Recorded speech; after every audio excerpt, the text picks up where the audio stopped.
Salve galera da Gelomiro, sejam todos bem-vindos a mais um vídeo aqui no Prosa Santista. Eu sou o Rex, apresentador aqui do canal, e hoje estamos aqui para fazer um pré-jogo entre Santos e Curitiba. Sim, Santos e Curitiba, jogo válido pela Copa do Brasil, o jogo de ida lá em Curitiba, que acontecerá nesta quarta-feira às 7h30. Um jogo bem importante em que a gente vai poder ver o Santos fora de casa, novamente, onde nunca ganhou desde que Busto chegou, tá? E a gente vai poder ver um Santos tentando sua primeira vitória no comando de Fábio Bustos fora de casa, contra um time que a gente já viu que de bobo não tem nada, um time que é bem perigoso. E bom, venho para vocês com este pré-jogo para trazer um conteúdo diferente. Afinal, eu já fiz um pré-jogo de Santos e Curitiba literalmente no sábado, né? Então, para quem quiser ver o pré-jogo, exatamente o modelinho do Curitiba, explicadinho de onde eu vou tirar as informações de hoje, vou deixar o vídeo no card aqui, né? Em cima você clica e pode acessar. O que eu vou falar nesse vídeo é sobre o Curitiba. Vou dar um resumão, né, de como ele joga, óbvio, mas principalmente pensando em peças, tá? Porque o Santos tá uma incógnita para esse jogo. Não se sabe se vai jogar William Maranhão, Léo Batistão, Ricardo Goulart ou Lucas Braga. Sim, tem 4 possibilidades de quem pode jogar hoje, tá? Enquanto isso, no Curitiba a gente tem uma situação parecida. Não vai jogar o Léo Gamalho, então pode não se jogar o Léo Gamalho, pode jogar o Cleiton, pode jogar o Adrian Fernandes, pode jogar o Robinho, tá? Então, muitas possibilidades aí para a gente poder acompanhar quem jogará, quem deverá jogar neste jogo da Copa do Brasil, tudo bem? Então, vamos falar de notícias, vamos falar nas análises. Bom, no Santos aqui, né, segundo a notícia do Bruno Gilfrida, agora à noite, o Santos realizou nessa terça-feira o último treino, né, no CT do Caju, do Atlético Mineiro. A delegação santista chegou a Curitiba no final dessas madrugadas de sexta-feira. O time viajou até a capital de ônibus, né? Bom, o que aconteceu? Depois de um treinamento leve na segunda-feira por causa do jogo, nessa terça, o Bustos contou com o retorno do Goulart, poupado no fim de semana, que pode ser titular contra o Curitiba no Couto Pereira. O que é legal da gente trazer aqui para vocês é justamente a possível escalação do Santos, que é composta por João Paulo, Madison, Maicon, Bauerman e Lucas Pires, Rodrigo Fernandes, Zanocelo e Johan Julio, Ângelo, Léo Batistão e Marcos Leonardo. Só que de vez em Léo Batistão pode jogar o Ricardo Goulart ou o William Maranhão.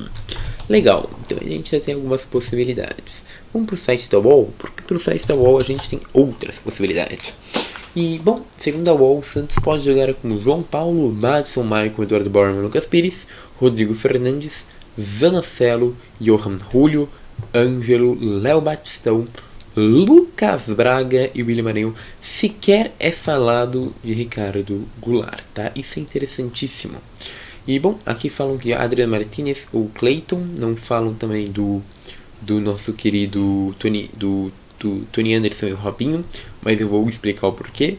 E, bom, vamos então pro GE. E no GE se dão as opções do Morínigo, que o Léo Gamalho sentiu, e com isso o Morínigo tem algumas opções, como poder colocar o Cleiton com substituto natural, ou Adrian Martinez, recém-contratado, ou também escalar o Tony Anderson de falso 9 com Regis ou Robinho no meio de campo.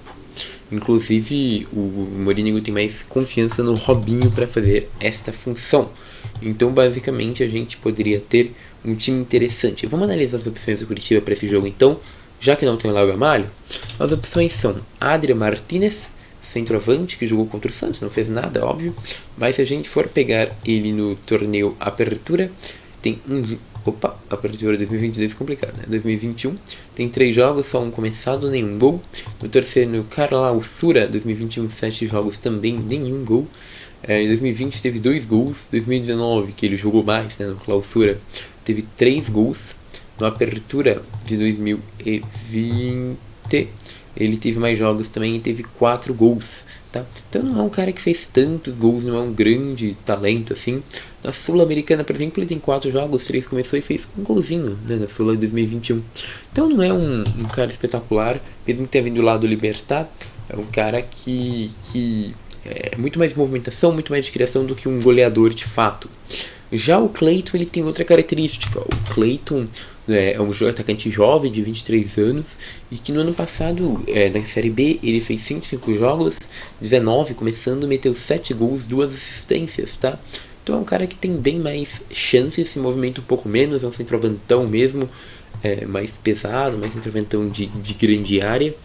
Inclusive veio lá do Vila Nova do Globo, mas é um cara que eu diria que é interessante. E eu acho que seria uma opção também boa pro Curitiba, talvez sendo no lugar do Adrian. E pra acabar temos o Robinho. E eu diria que o Robinho pra mim é a opção mais perigosa. O Robinho tem 34 anos já, é óbvio. Mas é aquele Robinho que já passou por vários brasileirões, né? Em 2020 e 2021, por exemplo, ano passado, ele não fez gols, mas deu 2 assistências. Isso no Brasileirão Série A, né? 2019, muito pelo contrário, ele fez 27 jogos, 22 começando, 1 gol, 1 assistência. E é um cara que vem de Curitiba, de Cruzeiro, de vários e vários times, né? 18 também, fez seus 28, 23 jogos, 1 gol. Então é um cara bem regular, que dá uma dinâmica de meio de campo, na minha visão, interessante. Acho que é um jogador que pode vir a aparecer aqui no Santos, contra o Santos, e pode trazer algum perigo. Bom, vamos mostrar então em campo como é que ficam as escalações. Mostrando rapidamente como que o Curitiba joga, gente. O Curitiba ele joga com uma saída de 3, tá?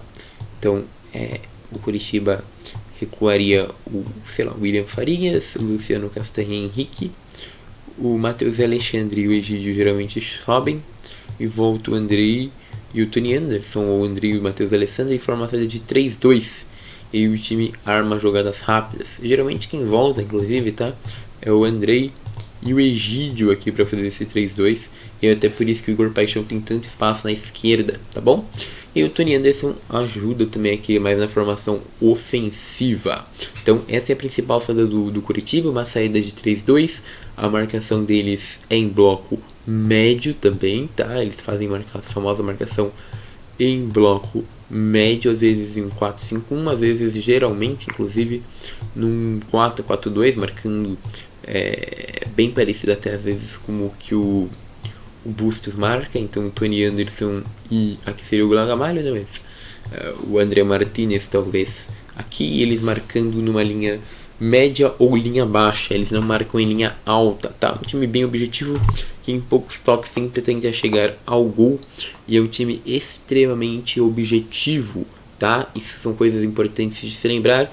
Time que procura muitos espaços, sempre tenta acionar as costas dos marcadores do Santos, e que deve jogar com muita profusão, muita força contra o time do Santos, tá?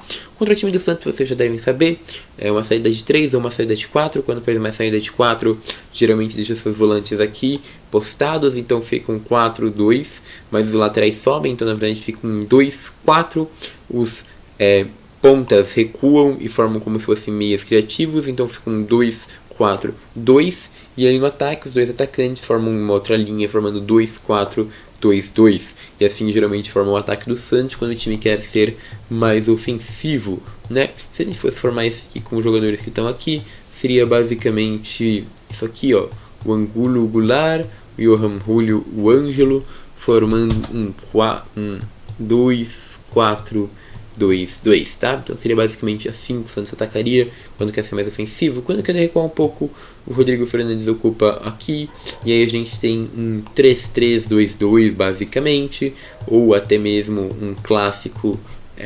3-3-1-3, tá ligado? Às vezes acontecendo bastante isso, ou o Lucas Pires voltando bastante e até se formando numa linha de 5 recuada, mas geralmente quando joga Fernandes e Maranhão eles jogam mais postados ao lado, bem colado com a área, e o time joga bem compactado, então recua bastante as linhas, tá bom? Mas bom, vocês já entenderam como é que o Santos joga. O Santos joga bastante com ultrapassagem de laterais, quem acompanha já viu.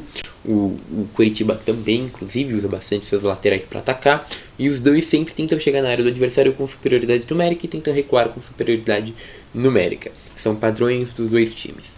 Então vamos começar, já tendo falado desse básico, a falar do que pode mudar de um jogo para outro, tá? Irei começar com o Coritiba, porque eu acho que isso é interessante. Vamos lá.